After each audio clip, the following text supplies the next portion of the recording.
आज हमारे इस एपिसोड में हमारे साथ मिसेस ज्योति बाबा जुड़े हैं।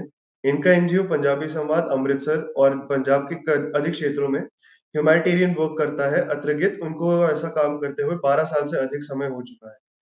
मैम ज्योति, आपको 4 बार पंजाब नाटशाला से नवाजा गया है। एक बार दिव्य ज्योति जागृति संस्थान से नवाजा गया है। एक time honour Indian legacy award से भी, और अंतर्गत काफी अवार्डों से समाजा गया है। आपको यहाँ पे लाना मैम हमारे लिए एक बहुत बड़ी बात है। Thank you for being here with us ma'am. Thank you Vivek, आपका भी और आपकी सारी टीम का भी, क्योंकि आप लोग हमें मौका देते हैं तो औरों को जानने का भी मौका मिलता है। इसलिए तो मेरा भी उतना ही शुक्रिया बनता है आप सबके लिए। तो मैम, जी। आप ये हमें अवार्ड तो मिलते रहे हैं। हम्म। आप बता सकते हैं कि आपने एनजीओ ये स्टार्ट कैसे किया? बिल्कुल। एक्चुअली ना मुझे हमेशा रहता था कि जो बच्चे पीछे रह जाते हैं उनको एक्सपोजर नहीं मिलता लाइफ में, और जो खास तौर से पुअर बच्चे होते हैं उनको अच्छी अच्छी स्टेजों पे जाने का मौका ही नहीं मिलता। तो पहले मेरे मन में सिर्फ उनके लिए था कि मैं अपने कल्चरल के जरिए स्टेज पे उनके परफॉर्म कराऊं और उनको छोटी छोटी खुशियां दूं। ये सारी चीज ने मुझे एनजीओ खोलने के लिए प्रेरित किया। तो फिर मैंने पहले मुझे पता नहीं था कि एनजीओ की रजिस्ट्रेशन हुई होती है, तो इसीलिए मैंने पहले 2 साल ऐसे ही काम किया। जब मुझे सबकी खुशियां मिलने लगी, सबकी ब्लेसिंग मिलने लगी और मुझे लगा कि मैं यहाँ पर आगे बढ़ सकती हूँ, फिर मैंने रजिस्टर करा ली ये एनजीओ। तो इसलिए मैं कहूंगी कि मुझे बच्चों ने सबसे पहले प्रेरित किया ये काम करने के लिए। मैं अपने सारे व्यूअर्स को बताना चाहूंगा कि मैम ना ही सिर्फ एनजीओ में है, मैम ने बहुत सारी किताबें और साथ ही साथ प्लेस भी लिखे हैं। तो मैम, अपने पिछले प्ले के बारे में बताइए, जो आपकी बुक थी जिसको अभी प्ले में कन्वर्ट किया गया है। बिल्कुल। वो विवेक थी सेव गर्ल चाइल्ड के ऊपर, क्योंकि हमारा जो आज भी ट्रेडिशन जो चलता है कि वो फर्स्ट चाइल्ड तो कभी भी लड़की को एक्सेप्ट नहीं करता। लेकिन जब हमारी टेक्नोलॉजी एडवांस हुई, अल्ट्रासाउंड वगैरह मशीनें आ गई, तो हमारी लड़कियों का ग्राफ जो था वो बहुत नीचे गिर गया था। और पंजाब में भी 1,000 से पीछे 700 लड़कियां रह गई थी। वैसे ये तो पूरा वर्ल्ड में ही हुआ था ऐसे, खास तौर पे जहां जहां पर पंजाबी रहते हैं। मैम, तो फिर मेरे मन में था कि ऐसा क्यों होता है, क्योंकि दोनों के बिना जिंदगी नहीं चल सकती, लड़का और लड़की दोनों जरूरी हैं। लेकिन हम लड़कियों को बर्थ क्यों नहीं देना चाहते? तो इसी चीज ने मेरी पहली रिसर्च कराई थी। तो वो मेरा प्ले बनी थी वेल स्पीकिंग। क्योंकि एक सबको याद होगा कि एक कपल था, वो डॉक्टर कपल था। तो वो जो भी लोग इंडिया से, इवन देन के वर्ल्ड से उसके पास अबॉर्ट कराने के लिए आते थे, तो वो फिटिस को क्या करता था, अब जगह तो इतनी बची नहीं, ना ही वो जला सकते थे ना कुछ, तो एक कुएं के अंदर भर देते थे। तो जब कुआं बहुत सारा भर गया, फिटिस ऊपर तक आ गए, तो लोगों को लगा कि ये स्मेल किस चीज की आ रही है। तो इसी चीज ने मुझे मेंटली तौर पे भी और इमोशनली भी बहुत हर्ट किया। और मैंने 8 महीने लगातार रिसर्च की कि हम लड़कियां पैदा क्यों नहीं करना चाहते। फिर ये मेरी पहली बुक बनी। आप हिंदी में बोल सकते हैं कुआं बोलता है, पंजाबी में खूह बोलता है, एंड इंग्लिश में वेल स्पीकिंग। मैम, ये काफी सीरियस के ऊपर आपने टच किया कि हम कहते हैं हम बिल्कुल। पीओ का सत्कार करते हैं, लेकिन उन्हें बेटों की तरह हम ट्रीट नहीं करते। वही सेम हम बिल्कुल। वही सेम हम अपनी गौ माता के साथ करते हैं। कि जैसे हम बचपन में जब हम हाँ। छोटे होते थे, हम पहली रोटी जो बनती थी वो गाय के लिए बनती थी, जो आखिरी रोटी बनती थी वही कुत्ते के लिए बनती थी। परंतु आज हम ऐसे समय आ चुका है कि हम अपनी गाय को कचरा खाने पे मजबूर कर रहे हैं, और हमारे जो पशु हैं हम उन्हें फेंक रहे हैं इधर उधर। तो हम इसके बारे में आपका क्या सोच है कि हम अपने पिछले स्वभाव से कैसे बाहर आ रहे हैं? बिल्कुल। देखो, जब हम गूगल की दुनिया में खो जाएंगे तो हम अपना कल्चर और अपनी चीजें नहीं पहचान पाएंगे। इससे बाहर आने का एक ही तरीका होता है कि हम अपने बड़ों से बात करें, अपना वो कल्चर का एडवांस हो जाओ। आप एडवांस होना जरूरी है, लेकिन वो पार्ट कभी ना छोड़ो जो हमारी आइडेंटिटी पे वार करता है। जैसे आपने ये बछड़े की बात बताई, हमें याद है कि हमारे घरों में भी जब दूध वाले आते थे, तो हम बची रोटी उनको दे देते थे कि वो जानवरों को खिलाएं, ताकि वो हमारी पौष्टिकता भी बनी रहे और एक अच्छा व्यवहार भी साबित हो। तो इसीलिए सबसे बड़ा काम तो ये है कि जितने भी लोग हैं आपकी एज के, मेरी एज के, हम अपने बड़ों से बात करना थोड़ा थोड़ा शुरू करें और उन चीजों को निग्लेक्ट ना करें जो हमारी आइडेंटिटी के लिए जरूरी है। जिस तरह आपने अपने पशुओं के साथ बुरा व्यवहार शुरू किया, उसी तरह सोचो आपके साथ भी होने वाला है, तो हुआ ही ना। हमने लड़कियों को मारना शुरू कर दिया, अबॉर्ट कराना शुरू कर दिया, कितना कुछ तो कर दिया हमने। तो इसीलिए ये इम्प्रूवमेंट तो चाहिए चाहिए साथ साथ में। हाँ, पर हमें सरकार को भी सराहना देनी चाहिए कि उन्होंने इतने वुमेन कॉलेज बनाए, इतनी गर्ल कॉलेज बनाए, ताकि हमारे साथ में लड़कियों को भी उतने ही चांसेस मिले। तो आप सरकार के हिसाब से क्या बताना चाहेंगे कि सरकार अपना काम कर पा रही है कि नहीं? बिल्कुल देखो, जब मुझे याद है जब सरकार ने पूरे इंडिया की सरकार ने सेव गर्ल चाइल्ड के लिए प्रोजेक्ट निकाले थे, तो मैंने सबसे ज्यादा ये फाइट की थी कि ये पहले आपको कॉलेज के लिए निकालनी चाहिए। वो छोटे बच्चों के ऊपर लेक्चर शुरू उन्होंने कर दिए कि अब तो चलो छोटे बच्चे भी समझने लग गए हैं, लेकिन सरकार को चाहिए कि जो सही ऑडियंस है सबसे पहले उनको टारगेट करे, और ये लड़कियों को टारगेट ना करे, लड़कों को टारगेट करे। लड़के और लड़कियां दोनों को टारगेट करें। सरकार को चाहिए कि ये कॉलेज में, बुक्स में, सिलेबस में ये इंपॉर्टेंट चीजें लगाएं कि लॉ क्या है, आइडेंटिटी क्या है, किसी को बर्थ देना क्या है, एनिमल्स के लिए आपका एक सेंसिटिव पार्ट होना क्या है। और सरकार को तो करना चाहिए, वो ही अगर ऑर्डर करेगी। अगर आप सोचो कोई चीज बचपन से पढ़ रहे हो या आपके कॉलेज लाइफ में पढ़ते हो, तो आपकी मेंटालिटी तो चेंज होगी ना। तो मैं भी इस चैनल के जरिए मैं सबको रिक्वेस्ट करना चाहूंगी कि वो मेरे साथ जुड़े। मैं अपना सेव गर्ल चाइल्ड का जो प्रोजेक्ट है, जो थॉट है, वो पूरे वर्ल्ड में लेके जाना चाह रही हूँ। उसके लिए मैं बहुत सारी एफर्ट कर रही हूँ। मैंने 8 सालों से अपनी पॉकेट मनी से कम 200 शो तो कराए हैं, कॉलेजेस में कराए हैं।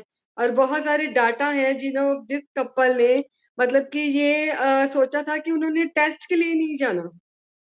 तो अगर सोचो, अगर गवर्नमेंट सपोर्ट करती है, आप लोग सपोर्ट करते हैं, तो ये थॉट कहाँ तक जाती है। मैम, हम जब 8वीं या 7वीं क्लास में थे, एक क्लास आती थी मेंस्ट्रुअल हेल्थ में, जिसमें लड़कों को वहीं पे रखा जाता था और लड़कियों को एक अलग कमरे में बताया जाता था उनको कि पीरियड्स के बारे में कैसे हैंडल करते हैं। तो एक्चुअली हम्म। हम लड़कों को पता नहीं है कि क्या होते हैं पीरियड्स, क्या होते हैं मेंस्ट्रुअल क्रैम्प्स, क्या होता है ये पेन, हमें नहीं पता। और दूसरे ही शब्दों में हम कहें तो ना ही हमारे टीचर्स के पास इतना टाइम है कि वो सिलेबस में ये टाइम बना पाए कि वो सिलेबस सही समय पे खत्म नहीं करा पाते। आपको लगता है कि वो ये चीज भी डाल पाएंगे एज ऑफ नाउ? देखो, आप हमारी गलती यही तो एजुकेशन में हुई है कि हम सिलेबस पे फोकस हो गए हैं। सिलेबस हमें नंबर्स के लिए और एक जॉब के लिए या एक डिग्री के लिए काम आते हैं। लेकिन अगर आप थोड़ा सा गौर से सोचें, तो जो लॉ है, जो अवेयरनेस है, वही तो जिंदगी को चलाती है। कैसे कोई टीचर या क्या सिलेबस बनाने वाला कह सकता है कि इन चीजों के लिए मेरे पास टाइम नहीं है। एक डॉक्टर भी अगर कोई बनेगा, कोई साइंटिस्ट भी बनेगा, तो उसको बेसिक चीजें तो सीखनी होंगी ना, जो जिंदगी के लिए जरूरी है। अगर वो साइंटिस्ट है तो वो क्या करेगा, ट्रैफिक रूल को मार देगा, खत्म कर देगा, लॉ को खत्म कर देगा। तो ये चीजें तो हर इंसान को पढ़नी चाहिए, क्यों नहीं इन्वॉल्व हो सकते सिलेबस में, हम करनी चाहिए। हम साइंस आज का आप बुक समा में देखो ये पढ़ते हैं। कहाँ जा रहा है हम किसी चीज में। बुक में ये पढ़ते हैं कि मेंस्ट्रुअल साइकिल ऐसी होती है, 28 दिन का होता है और ऐसे ऐसे इस टाइम पे ऐसा होता है, लेकिन हमें एक्चुअली बताया नहीं जाता कि वो हेल्थ को मेंटेन हाँ। कैसे करना है, हाइजीन क्या है, कोई अगर हम्म। मेंस्ट्रुएशन साइकिल इसकी चल रही है उसके साथ व्यवहार कैसा करना होता है, हमें एक्चुअली नहीं बिल्कुल। पता। ये हमारी इनसेंसिटिविटी मैं कहना चाहूंगा, असहनशीलता हम लोगों के पार्ट पे, कि हमें नहीं समझाया गया ये। तो हाँ, क्योंकि वो देखो लड़कों की कितनी बड़ी बात है। लड़कों लड़कों ने भी तो उसी बर्थ प्रोसेस के अधीन अपना बर्थ लेना है ना। तब उनको ही नहीं बता रहे कि वो पीरियड्स क्या है, कैसे होंगे, कैसे हम हमारी जो जन्म प्रक्रिया बनेगी। ये चीजें तो मुझे खुद भी नहीं समझ आती, लेकिन गवर्नमेंट को तो अब चेंज करनी चाहिए। हम मैं अपनी बहन के साथ जैसे लेने जाता हूँ कोई भी सैनिटरी पैड्स वगैरह, वो हम्म। इसको अब भी ऐसे दिखाते हैं जैसे हम कुछ गलत चीज लेने जा रहे हैं। वो न्यूज़पेपर में रैप करके देते हैं, ऐसे छुपा के गोपनीय रख के देते हैं हमें। तो इसको हम्म। आप कैसे बदलना चाहेंगे? देखो, इसके लिए सबसे पहले लड़कियों को ओपन अप होना पड़ेगा कि ये कोई वो गलत बात नहीं है, कि ये मेरी जिंदगी का हिस्सा है। वो पहले रैप लेना बंद करे। दुकानदार भी, अरे मैंने कई बार, जब हम छोटे थे तो तब तो, अब थोड़ा सा टाइम चेंज हो गया है। हमें इतनी शर्म आती थी, और यू इमेजिन कि अभी अभी भी हमें शर्म आ जाती है कि अच्छा हम पैड लेने जाएंगे। तो ये चीजें चेंज होनी चाहिए। लड़कों जब हमें क्या होता था, मैं आपको एक्सपीरियंस सुनाती हूँ। जब हमने मेडिसिन शॉप से लेने जाना, तो वो लड़कों ने स्माइल करने लग जानी, हम उनकी स्माइल से ही डर जाते थे। कि अच्छा इनको पता लग गया कि आज हमारे पीरियड आने वाले हैं। तो इसीलिए मैं कहती हूँ कि लड़कों की मेंटालिटी को देखना सबसे पहले जरूरी है। अब तो चलो लड़कियां शॉप पे बैठ जाती हैं। अब पहले टाइम में तो ज्यादातर अब भी मेडिसिन की शॉप पे लड़कियां लड़के होते हैं। तब वो अगर टॉन्ट करना हमें बंद करेंगे तो हमारा कॉन्फिडेंस लेवल बढ़ जाएगा। तो इसीलिए मैं वही रिपीट करती हूँ कि स्कूल से ही 8 क्लास से ही लड़कों को साथ साथ एजुकेट करना पड़ेगा कि ये कोई शर्म वाली चीज नहीं है, ना ही कोई ये ऐसे मजाक उड़ाने वाली चीज है। कितना मजाक उड़ता है, चेन भी लग जाए तो हमारा मजाक उड़ जाता है। मेरी एक दोस्त थी, वो धीरे धीरे, मैं ये एक्सपीरियंस इसलिए शेयर कर रही हूँ कि उसकी डेथ हो गई कि वो फर्स्ट टाइम जब 10th में गई तो उसके कपड़ों पे चेन लग गया था। वो चेन की वजह से लड़कों ने इतना मजाक उड़ाया, वो फिर कभी लाइफ में कॉलेज नहीं गई। वो सीजोफ्रेनिया की भी शिकार होती चली गई क्योंकि वो फेस ही नहीं कर पाई। उसे लगता था कि पीरियड आना एक बड़ी अननेचुरल सी बात है, और मेरे साथ भगवान ने अच्छा नहीं किया कि इस चेन मेरे कॉलेज स्कूल टाइम में लगा दिया। इतना बुरा इफेक्ट मैंने देखा है। तो इसीलिए ये चीजें इम्प्रूव होनी चाहिए अब टाइम टू टाइम तो। काफ़ी बुरा लगा ये सुन के कि आपकी दोस्त को स्किज़ोफ्रेनिया इतनी खतरनाक बीमारी का इन्हें मानसिक मानसिक रूप से देखा जाए तो स्किज़ोफ्रेनिया का जो पेशेंट्स होते हैं, वो एक्चुअल अपने सराउंडिंग्स को समझ नहीं पाते हैं कि उनके आस-पास क्या हो रहा है। और मतलब हम देखें तो बचपन में अगर कोई ट्रॉमा दे दे तो आगे चल के बड़ा हो जाता है, भले ही कोई भी छोटा-सा इवेंट क्यों ना हो। तो इसके आगे बिल्कुल। चलते हुए हम देखें तो आज हमारी यूथ में गुस्सा है। हमारा खून हम्म। कहते यूथ का खून बड़ा गर्म है। तो मैं कौन कहना बड़ा? इसका एक छोटा-सा पार्ट तो हमारी ड्रग्स की वजह से आ रहा है, कि वो बढ़ता जा रहा है। तो आप बताइए इसको कैसे एड्रेस करना चाहिए मैम? देखो, खून बड़ा गर्म है, ये चीजें, ये वर्ड्स आज भी हम लोग फील करते हैं कि पुराने समय से ही चलते आ रहे हैं। लेकिन क्यों गर्म हो रहा है, क्यों चीजें हो रही हैं, अग्रेशन क्यों आ रही है, अग्रेसिव क्यों हो रहे हैं, इनके ऊपर बातचीत अब बहुत बढ़ती जा रही है। अब आप देखो जितने इंसिडेंट बढ़ रहे हैं, जैसे दिल्ली में वो लड़की को सरेआम मारा गया, वो लड़के अब काट के वो बॉयल करने लग गए, बॉम्बे का आपने किस्सा सुना होगा। फिर फ्रिज में रख देते हैं। ये अग्रेशन जो है ना, वो अनअवेयरनेस के कारण बढ़ रही है, क्योंकि जैसे बहुत से पुराने कल्चर थे, हम लोग जैसे थे जॉइंट फैमिलीज में रहते थे, तो हम लोगों को एक दूसरे के साथ कंप्रोमाइज करना आता था, हमें में पेशेंस आती थी। अब वो सारी चीजें खत्म हो गई हैं। हम एक न्यूक्लियर फैमिलीज में चले गए हैं, दो दो बच्चे हैं या एक एक बच्चा है या कुछ है, हमें वो चीजें अब कोप अप नहीं करनी आ रही। अब खून हर एक का गर्म रहने लग गया है, क्योंकि हमें कोप अप का रास्ता नहीं मिल रहा, पेशेंस नहीं है। मैं आपको वेट करने के लिए कह दूं, आपने कहना मेरे अंदर पेशेंस ही नहीं है, मैं क्यों वेट करूं, मैंने तो आपको इतना तब बोला था। तो ये मुझे आपकी चीज अच्छी लगी कि आपने मुझे किस तरह कोऑपरेट किया कि हाँ आप लेट हो रहे हो तो मैं वेट कर लेता हूँ। ये जस्ट एक लाइव एग्जांपल है, लेकिन अब ये चीजें अब देखने को नहीं मिल रही। अब लोग कहते हैं मैंने पोस्ट डाली है एकदम लाइक आ जाए, लोग कहते हैं कि मुझे मैंने अभी खाना मांगा है तो ये चीज आ जाए, लड़की ने इनकार कर दिया तो क्यों कर दिया। अब एक्चुअली जब कोई किसी को मारता है या अग्रेसिव होता है, उसको वो लड़की का इनकार इनकार नहीं चुकता, उसको अपनी हार लगती है। अब हमें अपनी हार लगने लग गई है, तो क्योंकि अब हमें इस चीज से निकलना ही नहीं सिखाया गया। अब सिलेबस की बात है, अब सिलेबस ही इतना हो गया है कि लोगों को निकलना ही नहीं आता कि हम इस अहंकार से बाहर कैसे निकले। मैं तब भी कहती हूँ कि सारे रास्तों का एक ही हल है कि अगर हमारा सिलेबस थोड़ा सा चेंज कर दिया जाए और डिस्कशन के जो लेवल हैं वो बढ़ा दिए जाएं। मैं क्योंकि एज ए एनजीओ में मेरे बड़ी मैं लकी हूँ।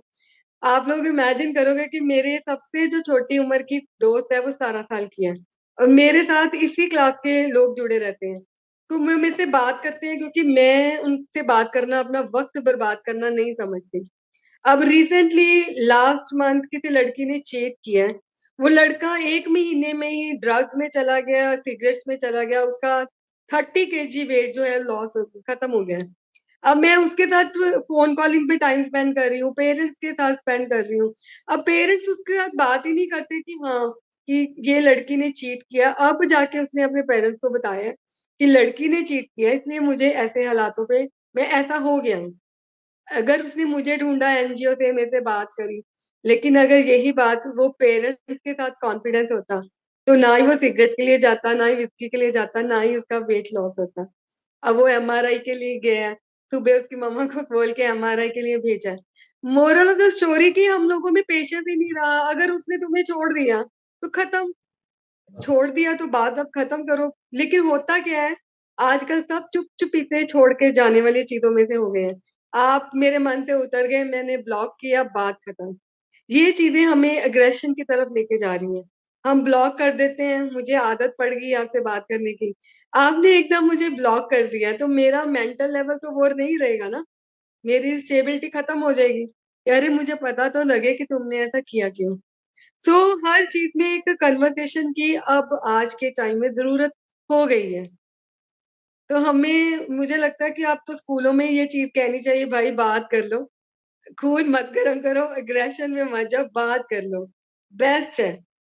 तो इसीलिए मैंने अपनी ऑर्गेनाइजेशन का नाम संवाद रखा था, a dialogue on a life. क्योंकि यही चीज आपको बचाती है, दुनिया में और कोई चीज नहीं है जो बचा सकती है। मुझे तो ऐसा लगता है। काफ़ी अच्छा लगा जान के जैसे आपने बताया आपके बहुत यंग दोस्त हैं। मेरे हमें ये हम्म। मानना चाहिए कि कोई भी चीज़ अच्छी चीज़ करने के लिए ना कभी कोई उम्र नहीं होती और ब उसी तरीके से बिल्कुल। कोई भी बुरी चीज़ करने की कोई उम्र नहीं होती। जैसे हमारे परमवीर चक्रवर्ती सेकंड लेफ्टिनेंट अरुण खेत्रपाल, वो सिर्फ 21 वर्ष हम्म। के थे जब वो 1971 की उस वॉर में अपने टैंक में गए और हमारे तब के राइफलमैन योगेंद्र सिंह जी तब 1999 हाँ। की वॉर में 19 साल के थे। उसी साल बिल्कुल। अगर आप खराब समय में देखें तो अजमल कसाब सिर्फ 17 साल का था जब उसने वो हम्म। 26/11 मुंबई में किया। तो काफ़ी समय से आप ये सही बता रहे हैं कि कोई भी अच्छा कर्म या बुरा कर्म करने के लिए उम्र की ज़रूरत नहीं होती, वो आपके दिमाग में होता है। तो इ दिमाग में होता है, बिल्कुल। तो इसी तरीके से हम आगे जब बढ़ते हुए बात करें, तो क्या लगता है हमारे यूथ का दिमाग चल कहाँ रहा है? देखो एक्चुअली यूथ का दिमाग, बड़े सिंपल सी बात है कि अब ये चल रहा है गूगल पे, इंस्टा पे, फेसबुक पे। क्योंकि हमने, मैं आपको एक एग्जांपल देती हूँ, आप शायद जोड़ पाए। जब एक ना हमारा टाइम था, हमें ना डेथ के बारे में नहीं पता होता था। तो हमें लगता था कि डेथ हमें कोई चीज होती भी है, ये चीज हमें समझ नहीं आती थी, और टिल मुझे आज तक नहीं आती। इसकी वजह से हम अपनी लाइफ जो है ना बड़े पॉजिटिव जी लेते हैं। आजकल क्या हुआ है कि आपको कोई ऐसे एक एक सीन जो है आपको इंस्टा फेसबुक पे दिखाया जाता है, उससे आपका जो मेंटल लेवल होता है ना वो बदल जाता है। अब जैसे आप इमेजिन करोगे कि 20-20 22 साल के लोग ये कमेंट दे रहे हैं कि जिंदगी का क्या पता क्या मर जाए, अभी मर जाए तो जी लो, जो जीना है, करना है जो कर लो। जब आपके अंदर ये थॉट आ जाती है ना तो आपका मेंटल लेवल खराब हो जाता है। आप किसी भी चीज को जी नहीं पाते। अब क्योंकि आपको यही लगने लगता है अब है नहीं है। हमें भी पता है अब है तो नहीं है, लेकिन अगर हमने इस चीज को अपने दिमाग में बिठा लिया तो ये यूथ को तो बहुत ही ज्यादा खराब कर देगी, और उसने कर दिया है। इसीलिए सारी हदें पार हो चुकी हैं। हमें भी जब मैं, क्योंकि काफी सालों से अकेली हूँ तो मैं कभी ट्रैवलिंग के लिए जाती हूँ, तो लड़के हमें अपना वो कार्ड पकड़ा देंगे। मैंने कहा आप तो 22 साल के कार्ड क्या बनाए हुए हैं? नहीं, जिंदगी जियो बस मैम। तो मतलब कि वो ऐसे ही करने लग गए हैं अब, क्योंकि वो इस तरह ट्रैप करने लग गए हैं, क्योंकि उन्हें लगता है कि जिंदगी 2 पल की है, जी लो, कल किसने देखा है। ये चीज आप मानो ना मानो, कहीं ना कहीं सबको खराब कर रही है। डेथ वाली चीजों पे समझना जरूरी है, बात करना जरूरी नहीं है। जब हम इन चीजों पे बात करेंगे तो हमारा मेंटल लेवल गलत रास्तों पे जाएगा। आपने अब देखा है गुंडागर्दी बढ़ रही है, ड्रग्स बढ़ रहे हैं, रिलेशन बढ़ रहे हैं, और तरह का ओपन सेक्स बढ़ गया है। चलो वो तो हम बात नहीं करते, वो अपनी अपनी चॉइस है। Open sex is not bad, पर अब वो बढ़ गया है। अब हमारी पिक्चरें नेटफ्लिक्स पे ऐसे आने लग गई हैं कि वो हमें एडवाइस कर रही है कि मैरिज चाहे लेट कराओ लेकिन इस रास्ते पे आप जा सकते हो। चलो वो तो आपकी अपनी चॉइस है, पर ये चीजें दिमाग में तो आ गई ना, फिर आपका ध्यान दूसरी चीजों में कहाँ लगेगा। आपका ध्यान कोई ड्रीम बनाने में नहीं लगेगा, कोई सोशल वर्क में नहीं लगेगा। जब आप सोच लेते हो कि जिंदगी तो एक पल की है, तो फिर आप सोशल वर्क भी क्या करोगे, अवेयरनेस भी आप क्या करोगे, कुछ नहीं करोगे आप।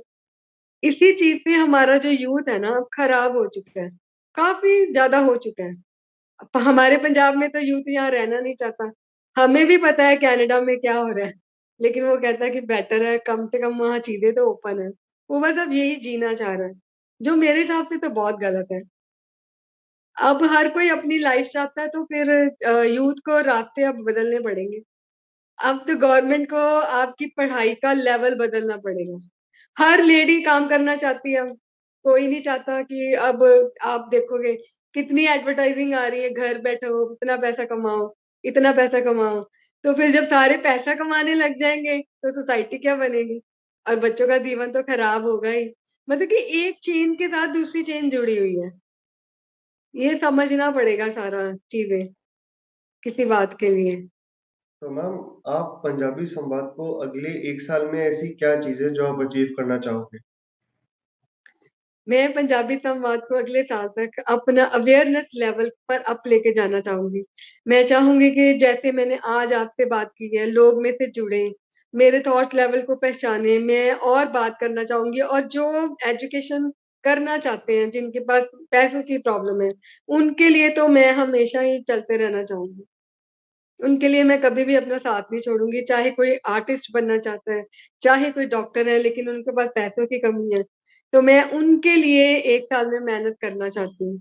मेरी इसीलिए द बुक की रॉयल्टी आप अमेज़न में देखें खिलाफ-ए-दस्तूर, वो भी उन बच्चों को जाएगी। मेरा खुद पंजाबी संवाद का चैनल अगर चलता है, तो वो भी बच्चों को ही जाएगा। बाकी मैं खुद मेहनत करती हूँ, मैं आपसे डोनेशन माँगने से पहले खुद मेहनत करती हूँ। कि मैं खुद अपनी चीज़ें अपने आप को कंट्रीब्यूट कर सकूँ उनके साथ। तो इसीलिए मेरा सबसे रिक्वेस्ट है कि वो मेरे साथी बने। Thank you Jyoti ma'am. हम ड्रीम फाउंडेशन में यही सोचते हैं, इंस्पायर्ड बाय ड्रीम्स में, कि सारे एनजीओज़ अपना जो इम्पैक्ट ऑन द ग्राउंड है, उसको बढ़ा सकें, एक साथ काम कर सकें। जो रिसोर्सेज़ हैं हमारे पास, हम उसे बाँटें, ताकि जो हमारा अच्छा काम है, सराहनीय है, वो आगे भी चलता रहे। तो बिल्कुल, बिल्कुल। इसके साथ ही मैम, मैं आपको एक बार अलविदा लेने से पहले आपको फिर से एक बार थैंक यू बोलना चाहूँगा। आप यहाँ आए, हमारे साथ जुड़े और हमें इतना सब बताया हमारी यूथ के बारे में। Thank you ma'am. Thank you Vivek और ड्रीम ऑर्गनाइज़ेशन का भी ख़ास थैंक यू। वो भी अपने सारे मुकाम हासिल करें। Thank you.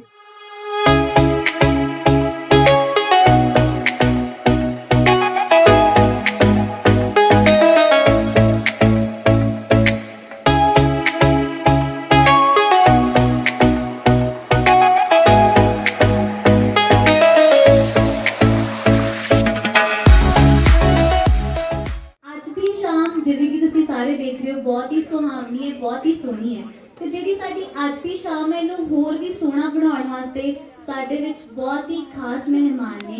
ਸਾਡੇ ਵਿੱਚ ਨੇ ਆਨਰੇਬਲ ਮਿਸਟਰ ਸੰਦੀਪ ਰਿਸ਼ੀ ਜੀ। ਇੱਕ ਵਾਰੀ ਜ਼ੋਰਦਾਰ ਤਾੜੀਆਂ ਨਾਲ ਉਹਨਾਂ ਦਾ ਸਵਾਗਤ ਕੀਤਾ ਜਾਏ। ਅਸੀਂ ਸ਼ੁਰੂ ਕਰਦੇ ਹਾਂ ਜੀ ਅੱਜ ਦੀ ਪਹਿਲੀ ਪਰਫਾਰਮੈਂਸ।